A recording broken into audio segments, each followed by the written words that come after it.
Hey everybody, it's two metalheads. Happy New Year. Oh yeah, Happy New Year.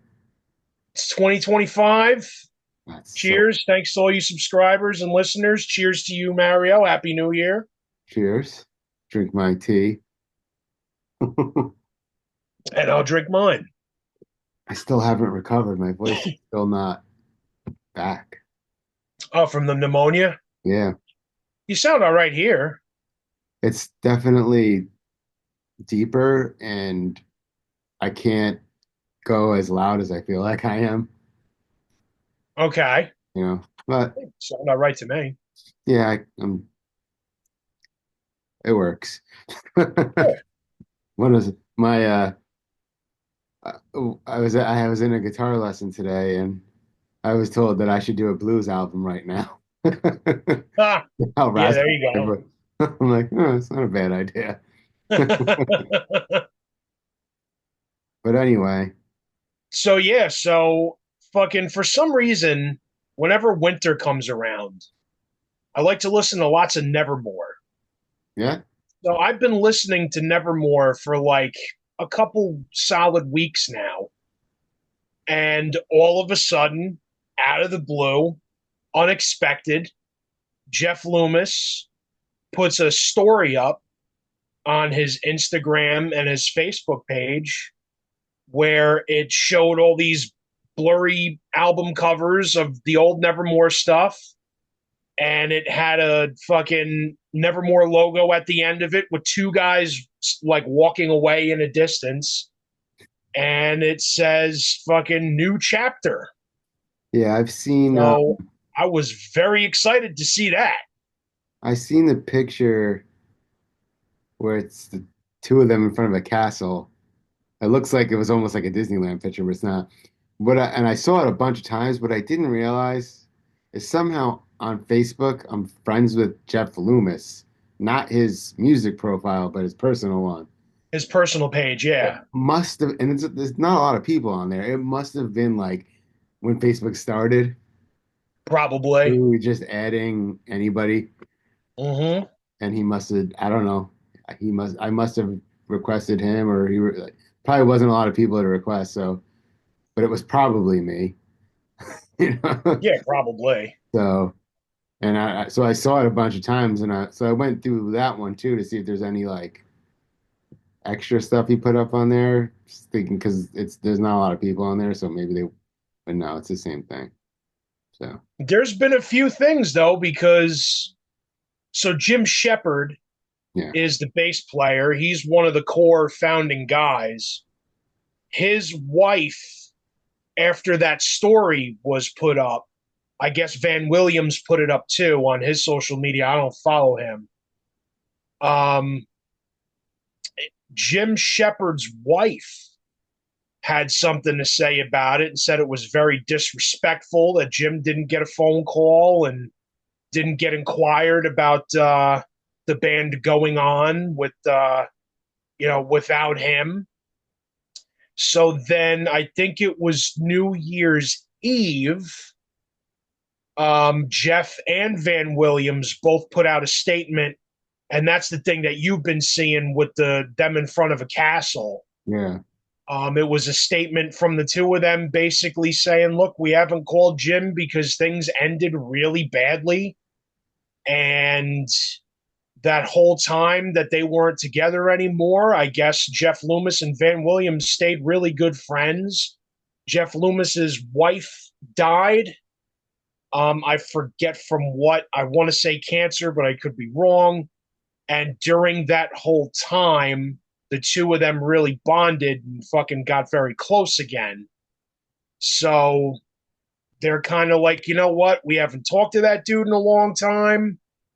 He hasn't reached out to us. We haven't reached out to him. We're looking to kind of start this over brand new, fresh, with no drama. Don't really blame them. no, I don't. I mean, I don't know what happened, but I don't blame them. I'm not exactly sure what happened. I think if you do some digging in Google, it looks like the end of Nevermore was basically due to a lot of excessive alcohol Well, also intake. Moral Dane too was probably a part of that too. Worrell Dane was pretty fucking hardcore drunk. Yeah. No, didn't So they I'm like guessing that Jim had something to do with that as well. didn't they break up and then get back together and do that last album? That's Yeah. a good question. I don't think there Thought they was a hiatus there.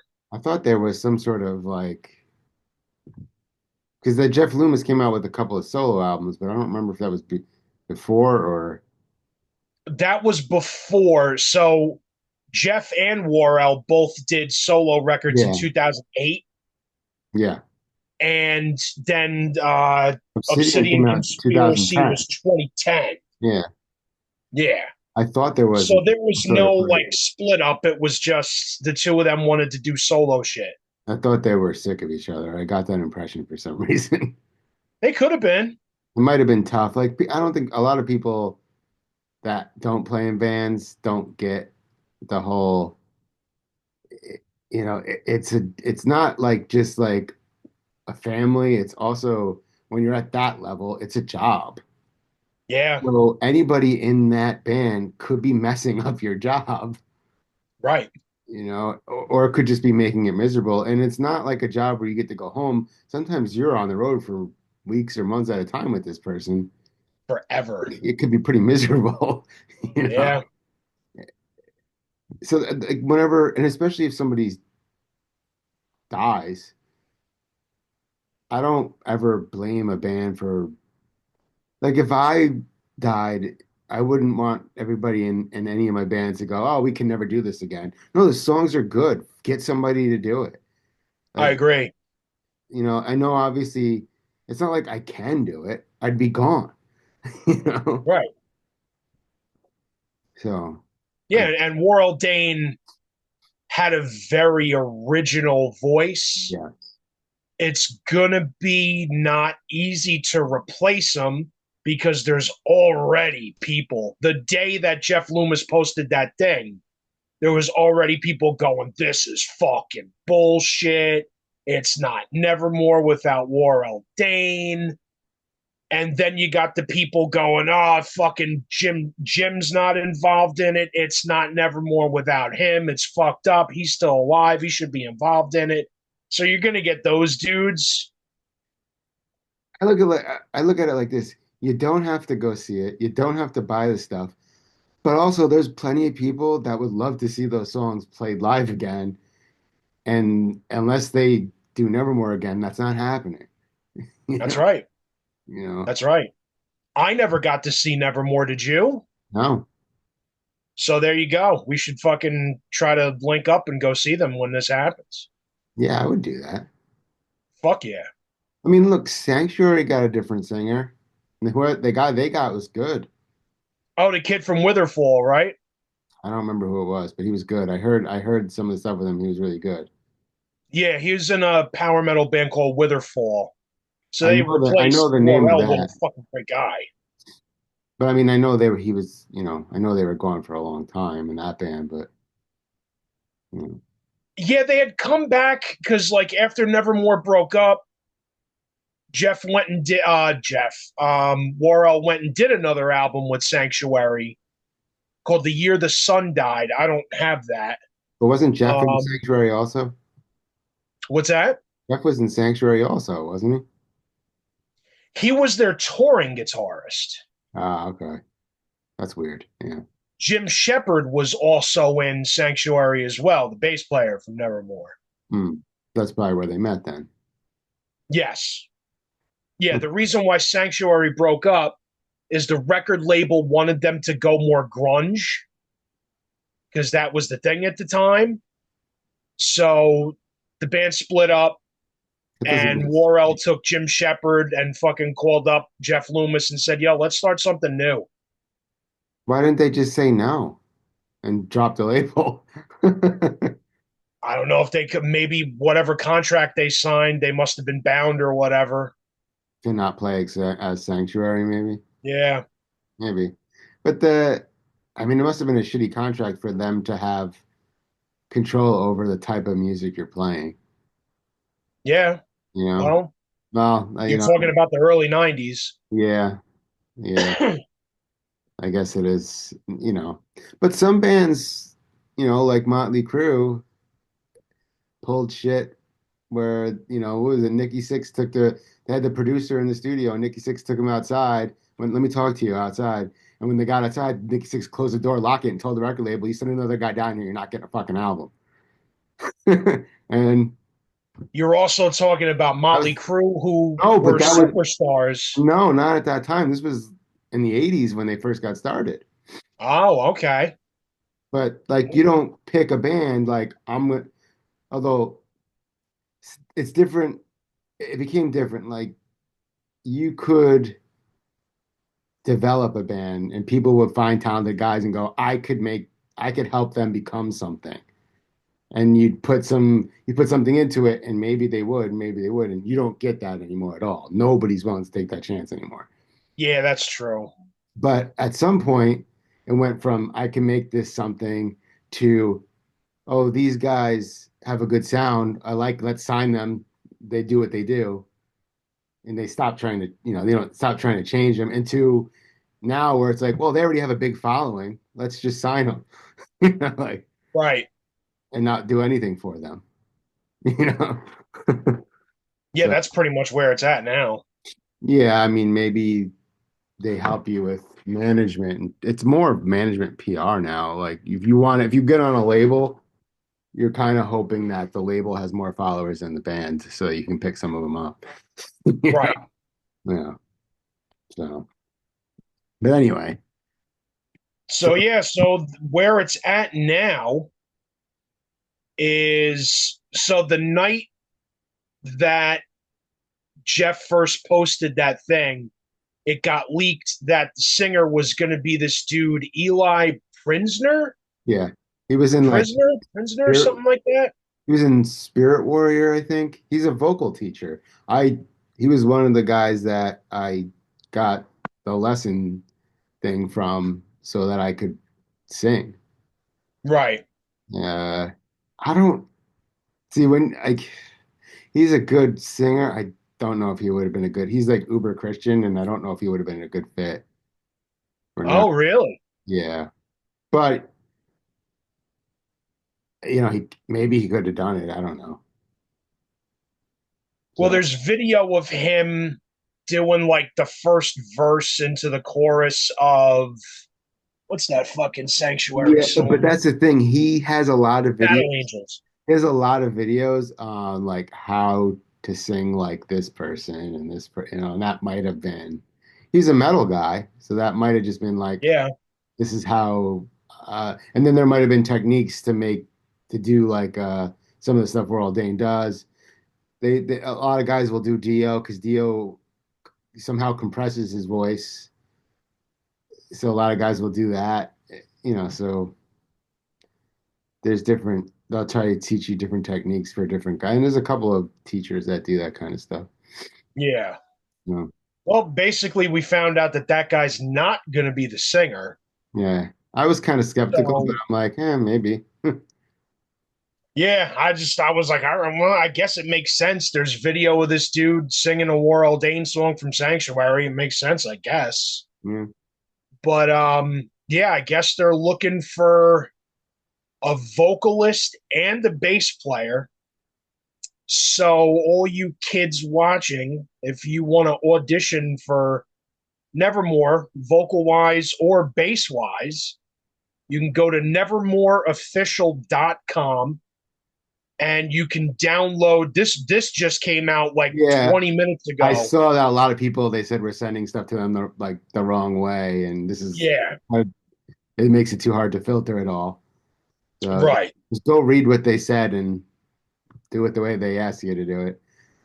Yeah, so I've done they that put up. before for that's what I had to do that for Iced Earth. Oh yeah, that's right. I remember you tried out for them. Yeah, I had to put together the thing and send it to the right place, and yeah, Yeah, so they put up four MP3s. There's Born that's a and good Sentient song. Six up with no vocals. Mm. So I guess you download that and record yourself doing the vocals for those tunes. And then for bass, it's Enemies of Reality and Inside Four Walls. Okay. That's So not too you go bad. download those and record yourself playing the bass to those two songs. So here's what I'm wondering. Are they gonna bother with another guitar player for an album or even live? In the article I read yesterday, they've already got another guitar player.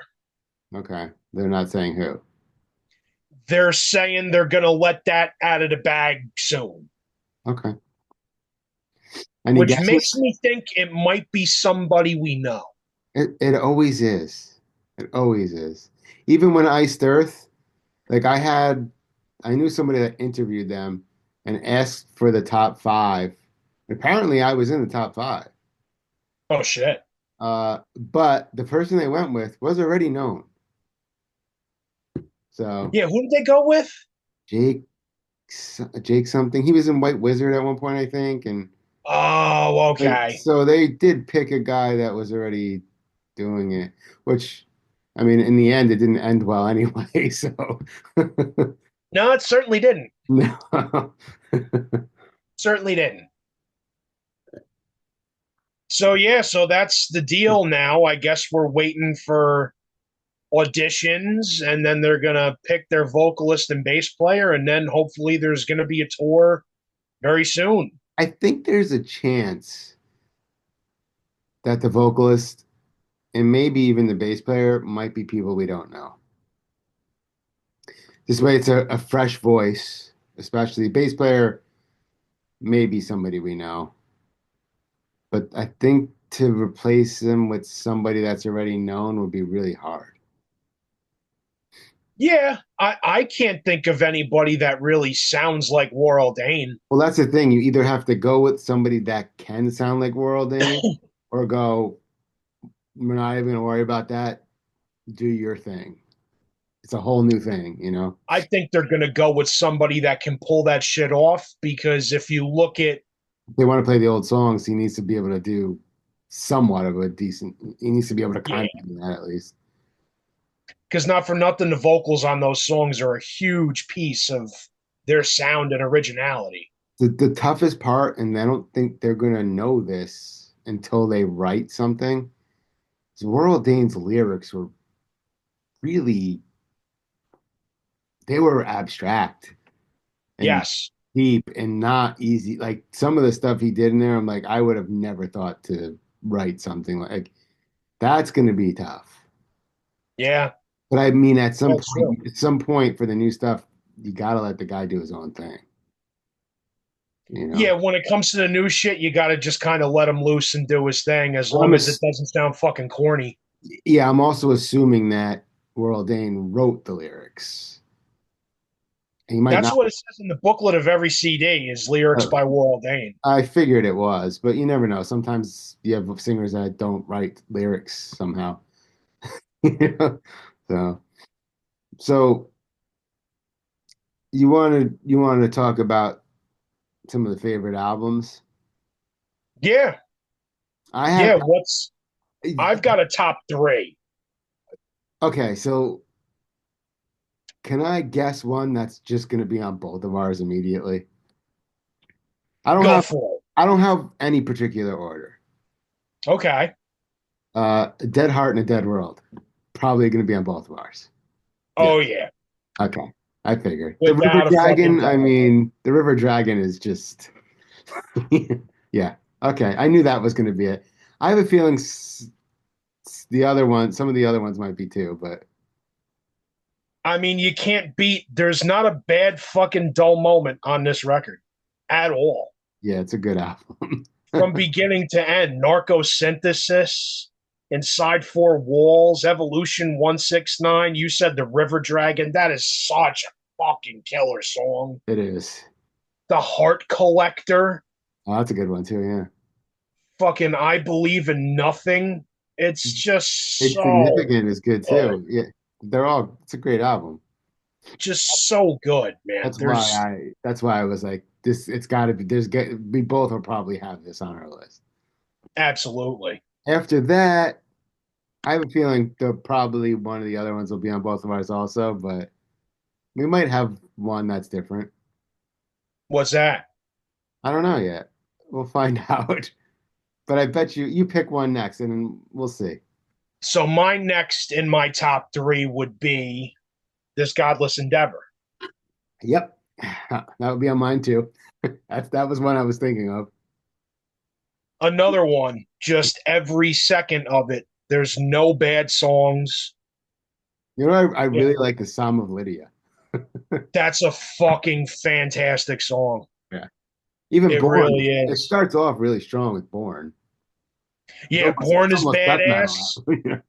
The first like fucking four songs in a row are really badass, aggressive songs. Born, Final Product, My Acid Words, and Bittersweet Feast. Yeah. It just starts off with a fucking steamroller and then goes into Sentient Number Six, which I really love. Yeah, I mean That's a fantastic fucking song. the guitar work is insane on that album. Absolutely. On all the Yeah, on all the albums, but this one in particular, I feel like it was a little bit like he kicked it up even more. yeah.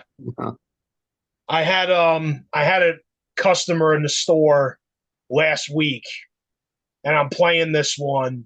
And he's into 80s metal. He grew up with Priest and, early Ozzy and Maiden and stuff. And I'm playing this and he's flipping through records and he goes, "Dude, what the fuck are you playing?" And I showed him. He goes, "Yo, the guitar playing on this is disgusting." Yeah. Because I ain't never heard anybody that fluid like that. Just so seamless.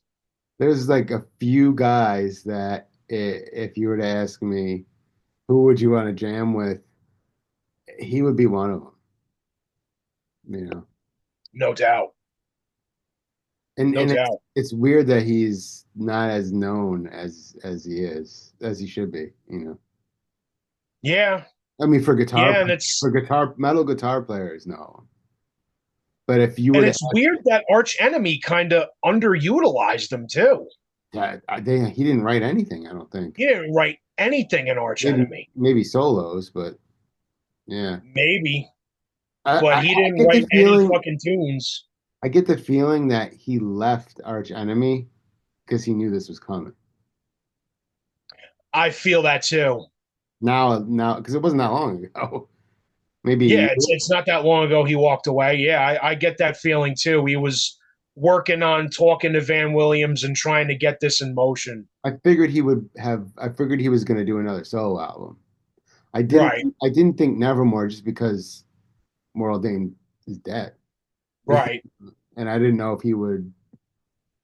Sometimes that's just the end for some guys, That's true. you know. But then again, look at Pantera. Yeah, The Abbott brothers are gone and Phil and Rex are moving forward. yeah, but I don't. I don't know if they're going to write anything. It doesn't seem like it. And every now and again, we hear like something in an interview where like Zach will be like, "Oh, I wouldn't be opposed to writing shit," But that's but the maybe thing. we Like have to call it something else. you would have to. That's where I would go. If it's the guitar player that's gone, and typically it's the guitar player that's done a lot of the writing, especially for Pantera, Right, it's hard to write an album without the guitar player, especially like a guitar player that is that big of a guitar player, true. you know? Phil wrote a decent amount of riffs, though. Yeah, Phil did write some stuff. I mean, I'm not saying they couldn't do it, but it's not going to sound like Pantera. Definitely not. Especially, I mean, not Zach Wild does not have the same style. He's No, more of it's a a completely southern different rock attack. guy. Yeah, he's not gonna have that same. I mean, he might be able to try, but the problem with writing outside of your style is usually not convincing. You know. Right. It comes off as contrived Yeah. sometimes. I mean, even though they were friends, that doesn't mean he's gonna write riffs that Dimebag would have written. You know. Right. So, but in this case, you still have Jeff Loomis. Yeah, So you the still music got kind of like the core. and the drummer, who a lot of people don't understand, makes a gigantic difference to the sound of the band. Absolutely. It will still sound like Nevermore. Yes, it will. Like when Kerry King did an album, kind of sounded like Slayer. Still sounds like fucking Slayer because it's got Well, Paul Kerry Bostaph King, on drums. yeah, Kerry King imposed stuff. Yep. It sounded kind of like Slayer, Still so sounds like Slayer to me. you'll have the same thing here. So what would be your last album? My number one favorite Oh, Nevermore album of this went in all order for time you. is Dreaming Neon Black. Okay, see, this is where we fall off. This is the one, this is the first one I heard. Mhm. A buddy of mine, when this was new, gave me a copy of this. And he was like, dude, I think you would really dig this. It's thrashy, but it's also kind of gothy and very melodic. And it's very dark and fucking emotional. And it's like, I think you would really like this. And he dropped the tape off. And boy, did I fucking devour every second of music on this. This is another one, just a completely, in my opinion, flawless album. I always, in my head, called these guys gothic thrash Yeah, because they always had that melodic, dark, depressed thing, but then came in with fucking brutal thrash riffs and ripped your face off. Thing about this album, too, I've been listening to the first two albums a lot because I normally don't listen to the debut and Politics of Ecstasy very often. is that the EP? No, the EP is In Memory. That's the first one I got, and I wasn't that into it. I'm not surprised that they were a little different in the beginning. They were just kind of straight up, like very aggressive thrash. And then with this album is where like all the melancholy kind of stuff came in, all the darkness kind of It fucking had a came out. it had a mood. Yeah, Yeah, yeah. This is where like they started getting moody. And I mean, also, too, this is where a lot of like they've got their own groove and they don't groove a lot, but when they do, it makes the fucking hairs on the back of my neck stand up.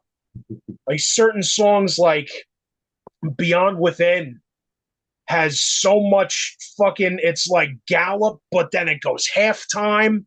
When they go halftime in certain songs, it just makes me want to fucking destroy things. Um, the Lotus Eaters is a great one off of this. Dreaming Neon Black, the title track is awesome. I Am the Dog, fucking All Play Dead. Poison God Machine is just killer. There's not a bad moment on this. This is my top number one favorite. There's not a Nevermore album I don't like, but this is the one I reach for the most. oddly enough, I think Born is my the Godless Endeavor is my favorite album from them. Yeah, Born is on this Godless Endeavor. I think that would be my favorite album. But my third pick, I would say, and I don't really have them in an order necessarily, but I guess I picked one that's probably my favorite. Uh, Enemies of Reality. I was gonna go with as That's a great album. yeah.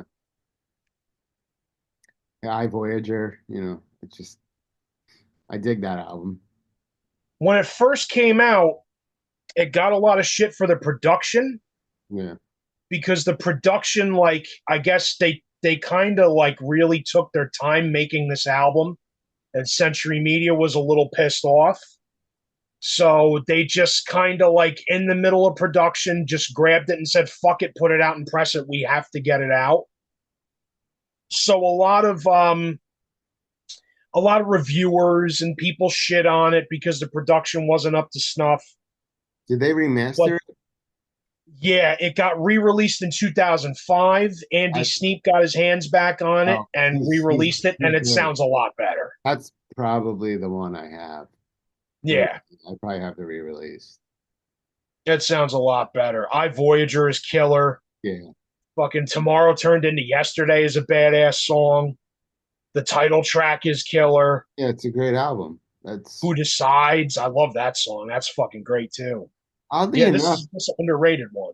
oddly enough for me, like, although I guess I like if I had to put it in an order, the Enemies of Reality, Dead Heart in a Dead World, and then This Godless Endeavor. It was a little bit of a toss up, like these Obsidian Conspiracy for me. I was like, there's some good ones on there too, but I think it inched out for me with Enemies of Reality. I was close. Like I was listening to the Obsidian Conspiracy the other day. Yeah, and there's some great stuff on there, Oh yeah. but there are some lulls too. Yeah, there's a couple songs that go by that aren't really all that hot. I like Emptiness and Obstructed a lot. That's a fucking fantastic song. Yeah, I forgot which there was one I was listening to. The title track is fantastic too. Great way to end it. The Day You Built the Wall is a good one. And The Maiden Spoke. I like that one a lot. I forgot which one it was I was listening to the other day, but it was really I don't remember. It might have I don't remember, but it might have just been the Obsidian Conspiracy. But The title track is probably my favorite song on this. yeah, it's got a lot of good riffage in it. Yeah. And it's a longer song too. And that's the thing with Jeff Loomis, you don't realize, or a lot of people probably don't realize how complicated just some of those riffs are. Yeah. It's not just like, oh, he's great soloing. Some of those riffs are a pain in the ass. You Yeah. know? Yeah. Yeah. I've never tried to play any Nevermore, but I wouldn't want to be fucking tasked with it. I've I've figured out the River Dragon and stuff. The only problem, I don't have a seven string, so Yeah. there was a few times where I had a guitar tuned down to B for some stuff, but I didn't have the high E then. So I wasn't doing the solos, but I was messing around with the River Dragon and stuff. That's a fun one. But You know what I like about him playing with a seven string for the most part too? Is it doesn't really have that seven string sound, yeah, it's not that gent kind of, yeah. that Meshuggah bullshit. Now they might even be using an eight string. It's like, what's Yeah, that? well, they might even be using eight strings, but like you know what it is? I think if you look back to like Steve Vai, the way he used the seven string, it wasn't it wasn't like, oh, we're gonna do this whole different sound. It's, oh, now I have an extra string. I can do even Right. cooler stuff. And I kind of feel like Jeff Loomis went into that. Oh, I'm gonna Same. play the Yeah. way I would play on a six string, but I have an extra one now. You know? Right. So Yeah. there you have it. So Let us know what your favorite albums are right down there below us. right down there below us, what are your favorite Nevermore records? Are you excited? Are you gonna go see it? Because I want to go see it. Yeah. Are you going to be an asshole and complain that, oh, they're doing an album, they're put back together, but they're no World Dane. And You're be honest if you're gonna be an asshole going about to it. be one of those guys. Yeah. You're gonna be one of them jerk. Oh, it's not fucking. Yeah, But it is. don't listen. You know, plenty of Exactly. people want to see it. You know, Stay home and pull your pud. yeah, that's fun too. It sure is. You could do There's both. lots of Jenna Jameson videos out there. Well, I'm sure there is. Yeah. Anyway, we'll see you next time. Two metalheads. Metalhead signing off. Go listen to Nevermore. Yes, do the thing.